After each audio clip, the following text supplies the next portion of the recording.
제가 오늘 할 이야기는요, 단순합니다.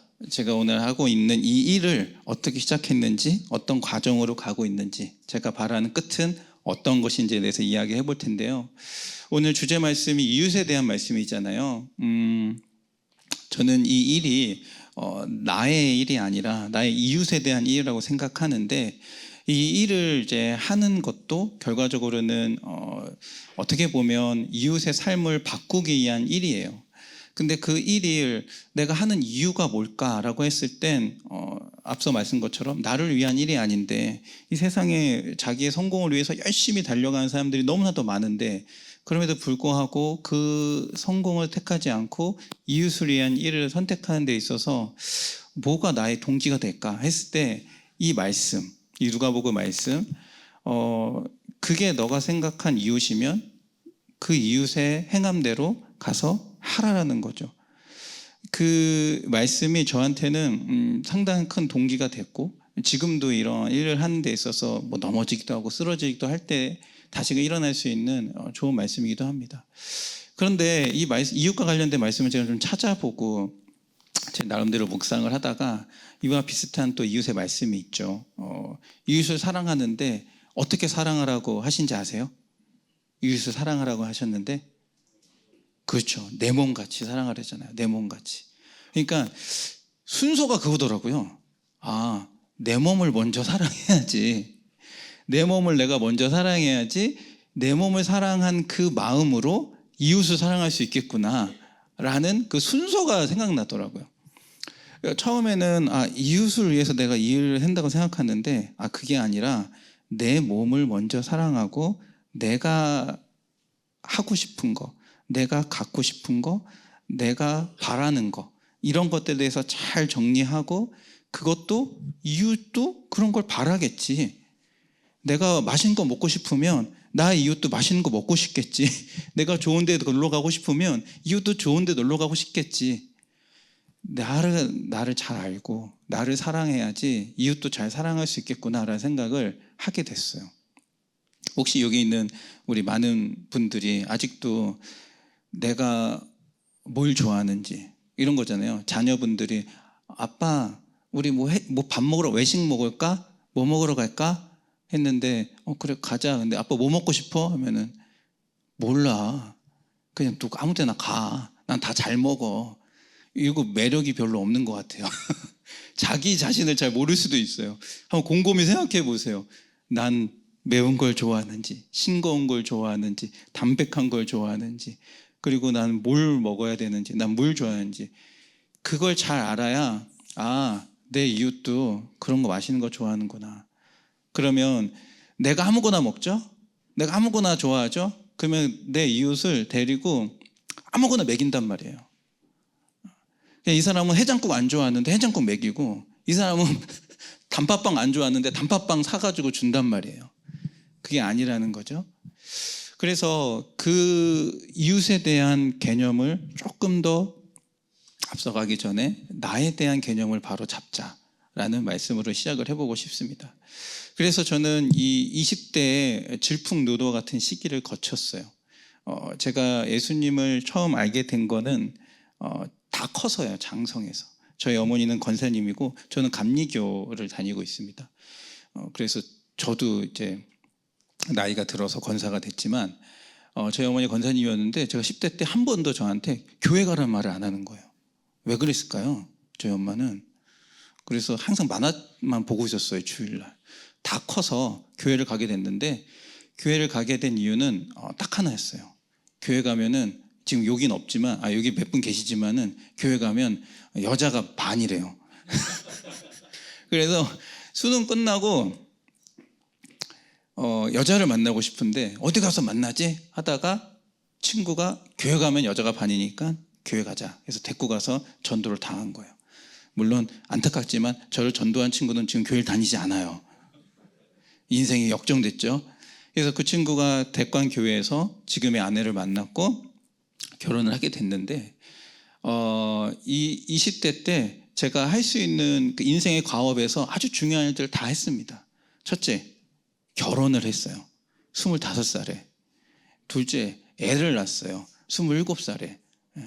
오해하시면 안 돼요. 25살에 결혼해서 27살에 애를 낳았으니까 사랑해서 결혼했고 정상 속도로 아이를 낳습니다.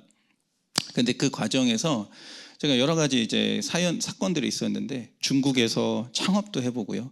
그래서 23살에 중국에서 창업도 하고요. 실패하고 다시 중국에서 공부도 하고, 그래서 제 전공이 원래 체육학과로 대학을 들어갔는데 그렇게 안 보이죠. 근데 이제 중국에서 사업 실패하고 2년 반 보내고 나서 돌아와서는 중어중문학과로 전과를 했어요. 그래서 중국어를 조금 할 줄 알아요. 그렇게 내가 뭘 잘하는지에 대해서 고민하고 이런 거 해보자 하면은 즉흥적으로 막 가서 해보고, 중국 가서 창업할 정도니까 얼마나 즉흥적이에요. 결혼도 어떻게 젊은 나이에 그렇게 할 수 있겠어요, 그렇죠? 부모님들한테 조금 부모님들이 당연히 반대하지 않을까요? 25살에 대학교 2학년 졸업도 안 했어요. 저희 아내는 저보다 한 살이 많긴 해요. 26살이었죠. 그 당시에 잘 모르시겠지만 이승기라는 분이 계셨는데 그 가수가 맨날 누난 내 여자니까 뭐 이런 노래 부르던 시절이에요.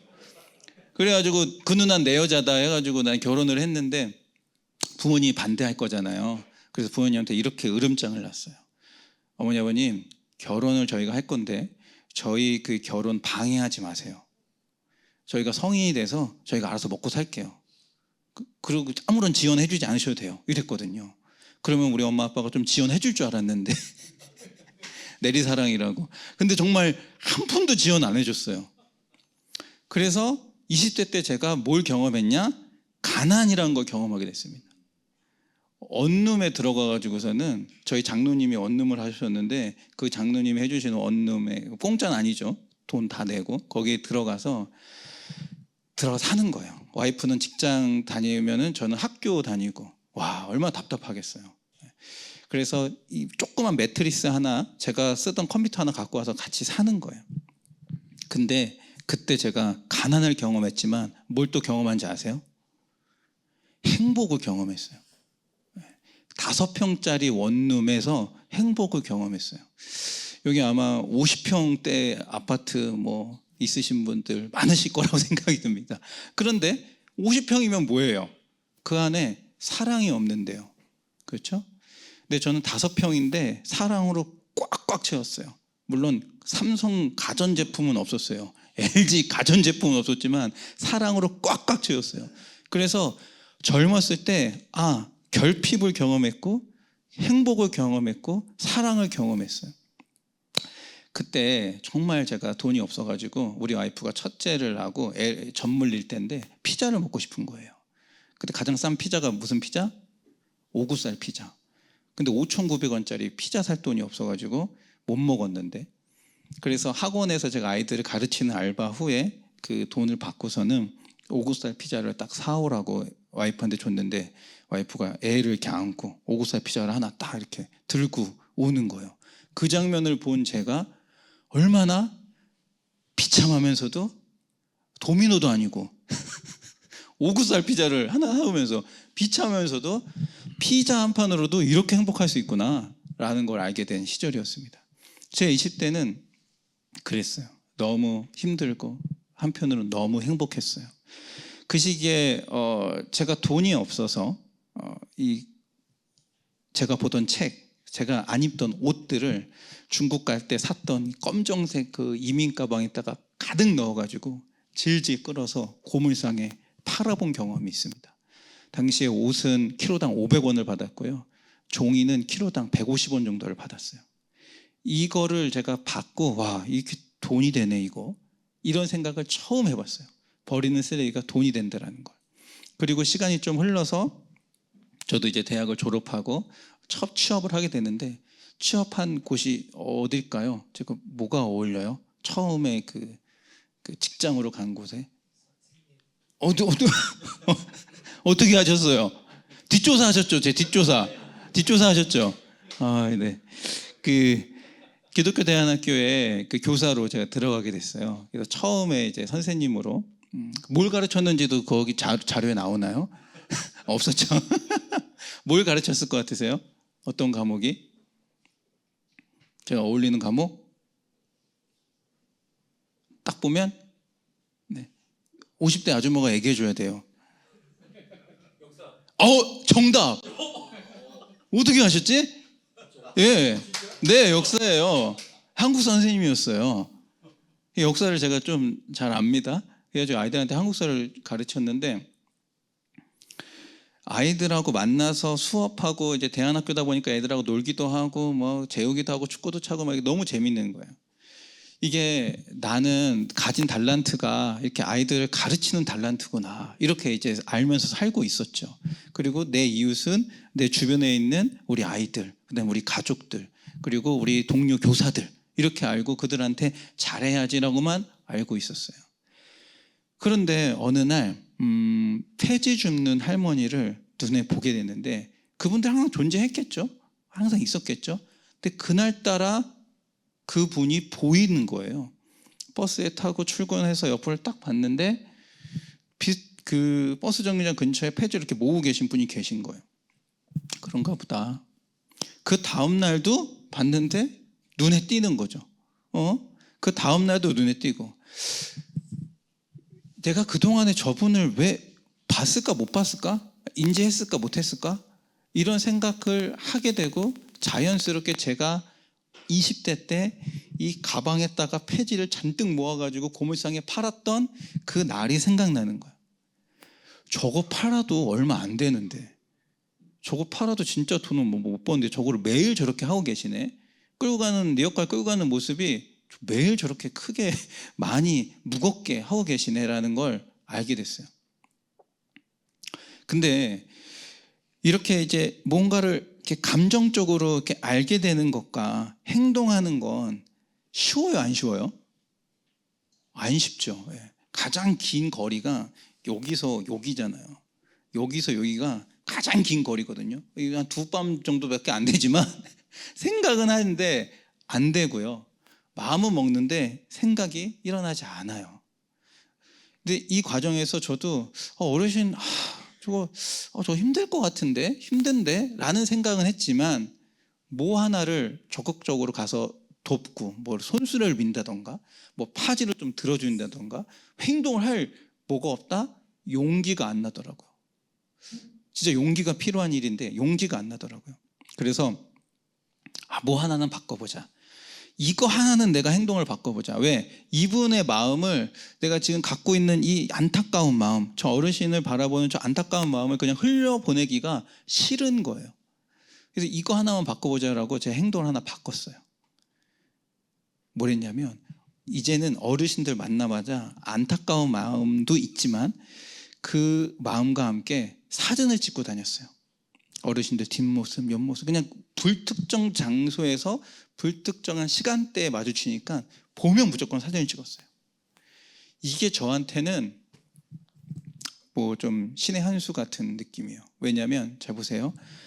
우리가 어떤 어려운 사람, 불편한 사람을 보고 어떤 마음을 가질 수 있어요. 일상에서 충분히. 그런데 그것을 해결하거나 아니면 그분한테 어떤 도움을 주거나 가기까지는 상당히 시간도 많이 걸릴 수도 있고 결단을 해야 될 수도 있고 방법을 모를 수도 있는데, 그 사이에 저만의 안정장치 같은 거 하나 두는 거죠. 그 사람도 부담스럽지 않고 나도 부담스럽지 않는 그 어떤 것. 그래서 저는 사진 찍기를 선택한 거고, 사진을 찍으면서 가만 보니까 처음에는 감정적으로 이분한테 접근했는데 사진을 찍다 보니까 이성적으로 이분들을 바라보게 되더라고요. 무슨 말이냐? 사진을 찍는 그 모습에서 이분들이 어떤 도구를 이용해서 파지를 줍는지, 어떤 시간대 폐지를 줍는지, 어떤 거리에서 폐지를 줍는지, 어떤 연령으로 보이는 분들이 주로 폐지를 줍는지를 확인하게 되는 거예요. 여러 번 찍다 보니까. 그러니까 제 나름대로 그냥 사진을 보면서 감정으로 시작했는데 이성으로 와서 좀 분석을 하기 시작하더라고요. 근데 단순히 이제 분석하는 데 넘어서 이걸 이렇게 하지 말고 이분들이 왜 폐지를 주는 데 대해서 그 이유를 한번 찾아보면 좋겠다라는 결론까지 간 거예요. 그래서 제가 찾은 게 연구적인 그런 논문들, 어르신들에 관한 논문이 있지 않을까 막 찾아봤더니 논문이 있을까요, 없을까요? 없어요. 한 편도 없어요.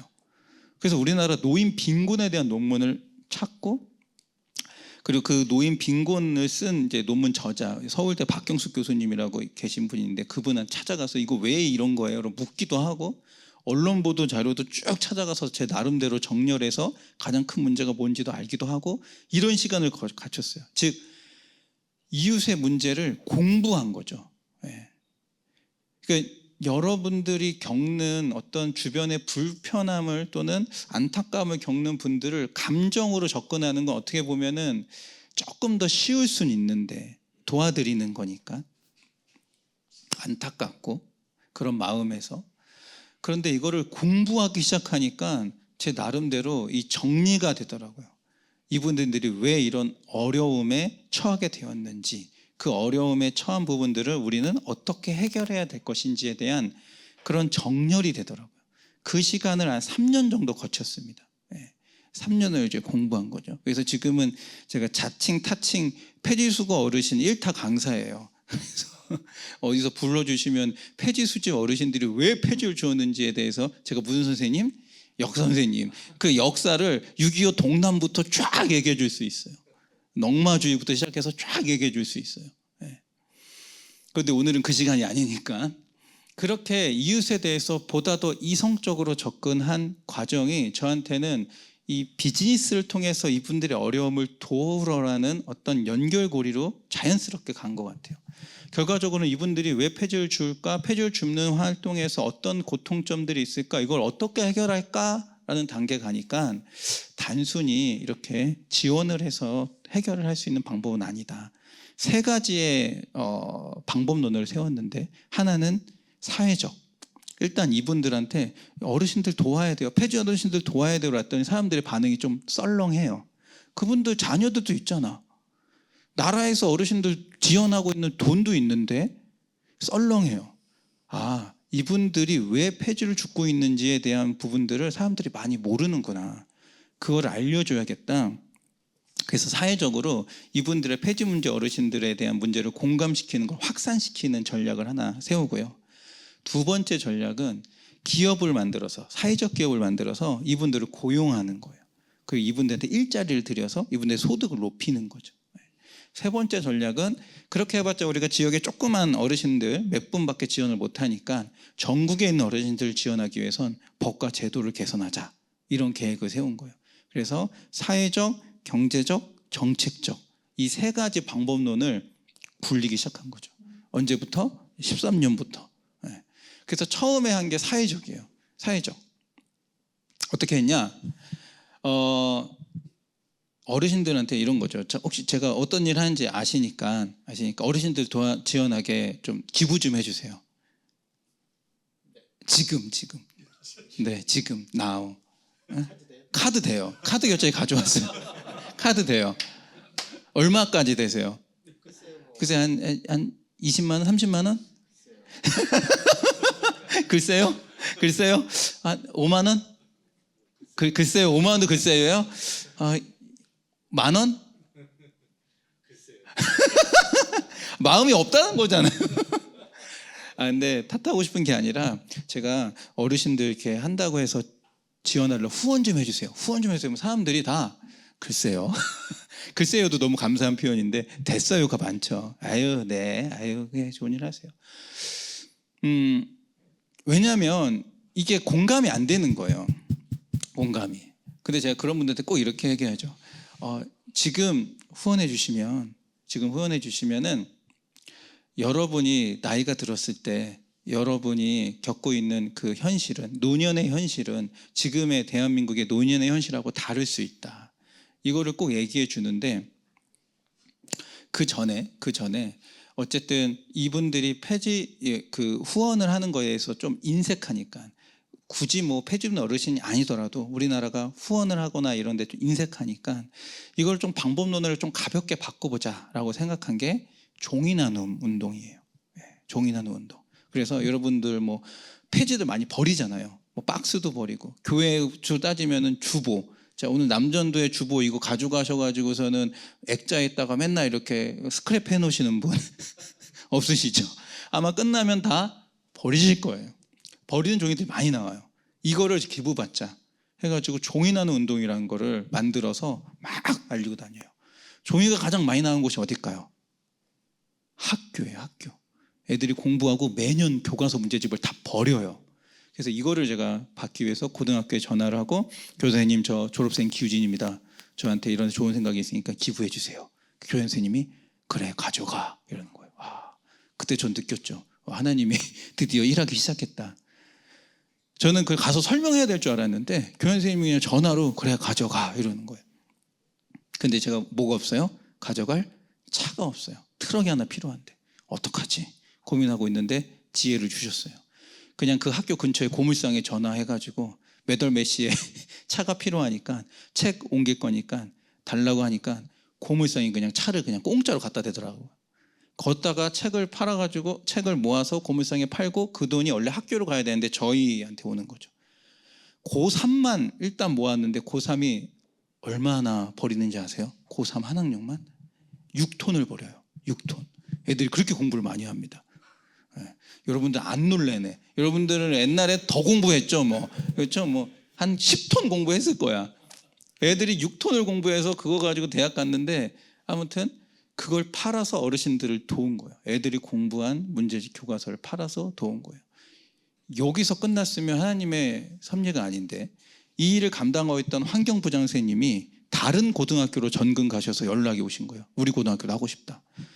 어떤 분은 행정실로 가셔 다른 학교 행정실로 가셔서 전화를 오시고 이런 식으로 선생님들끼리 아람아람 해서 이게 종이 나는 운동이 막 이렇게 전파되기 시작한 거죠. 너무 감사하게도. 그런데 문제는 폐지 가격이 점점 올라갈까요? 떨어질까요? 떨어져요. 처음엔 저희가 140원 이렇게 했는데 그게 100원, 120원, 2018년도엔 30원까지 떨어졌어요. 지금은 얼마? 지금 40원. 그러니까 6톤을 모아서 70만 원이 되던 게 6톤을 모아봐자 25만 원, 24원밖에 안 되는 거예요. 근데 문제는 뭐예요? 저희야 그렇다고 친데 어르신들이 겪는 고통은 더 훨씬 3-4배 가중이 된 거죠.